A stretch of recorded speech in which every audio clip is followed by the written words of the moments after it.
What's up, Magi? My name is Imani, aka The Intuitive Alchemist, and today I want to talk about spells. And I know that can be like, oh, spells, but I want to talk about it in relation to the power of words.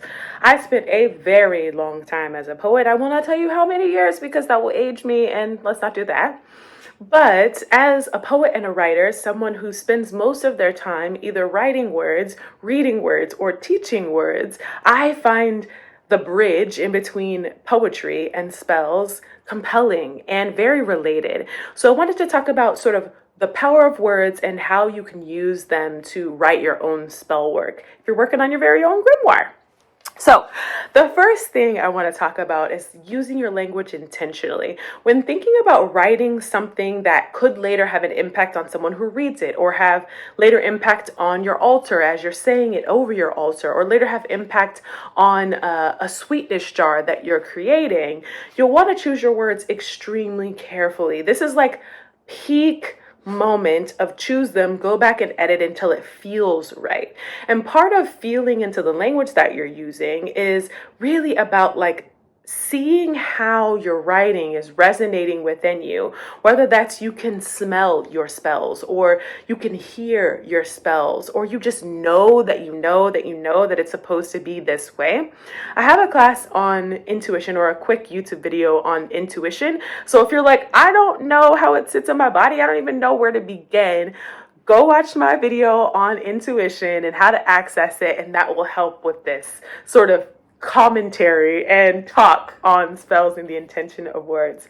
So, anyway, as someone who's been a long time with poetry and writing a lot of my feelings and thoughts and words in poetry, I started to notice that there was a very ritualistic aspect to the way that I wrote. And so that meant that every day I was sitting down with my favorite notebook, my favorite pen, I was lighting some incense, I was grabbing a glass of wine, and I was like setting the stage for the muse and really inviting the muse to be with me. And before I would start writing, oftentimes I'd say, okay, I'm going to sit down, set this time aside to write. All those who are here for my highest and best good, the writers in my bloodline, the creatives, the creators, the orators, the witch doctors, please come be with me as I write, and may I communicate whatever it is that needs to be communicated.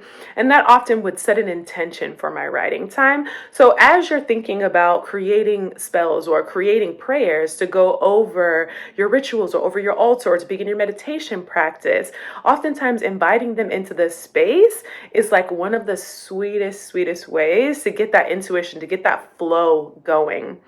Other times, words will literally just pop into my head, and a full poem will have come out of my body before I even had time to write it down. And so I'm often trying to find my like notes app so that I can write down what I'm thinking about. And that leads into an even longer piece. And then I think I started to notice that as I started to write, a lot of my poems were very truncated, very small works. If you look at my collection of poetry that's on Sibling Rivalry Press called The Live Heart, it is like lots of small poems in the middle of a page. They take up a lot of space just by being that small and that deliberate. And I think that's really where spell work does its best work, is being truncated, being potent, also like being about the momentum of what it is, the intention that you're trying to create. Let's talk about and take a look at one of the pieces that I wrote that I consider a type of prayer or an intention, then oftentimes read at an opening or a closing of a performance of mine. And so you can sort of see what I'm talking about. All right. So, as we're talking about spells and the ways in which intentional words can create spells or prayers for multiple uses, this is a piece that I wrote that often sits at the top or sits at the end of a set that I'm creating for a performance. And I do that because it's one of those like capstone pieces where I chose the words so carefully. I really wanted folks to either marinate with it and carry it with them through a reading, or I want them to hold on to it as the last thing that was said so it sort of echoes through a room. And so this piece is called Conjure Black. And one of the things that I really wanted to do was to start with an instructive, to start with a thing that needs to happen before you move forward in the poem, and that was sit crisscross applesauce. And so, as I'm thinking about starting with this directive, I'm also thinking about someone who actually is going to sit crisscross applesauce before moving the rest of the way through this spell or through this prayer. And the next line definitely goes into how to do that, right? As you sit, where are you supposed to sit? What are you supposed to be drinking? What are you doing with that drink? What's the incantation? And also, like, who are you incanting to? And so there are lots of open ended questions that you get to answer in the moment, or that I get to answer in the moment as I'm one reading to an audience, or as I'm using this as an actual prayer over my altar to begin a practice.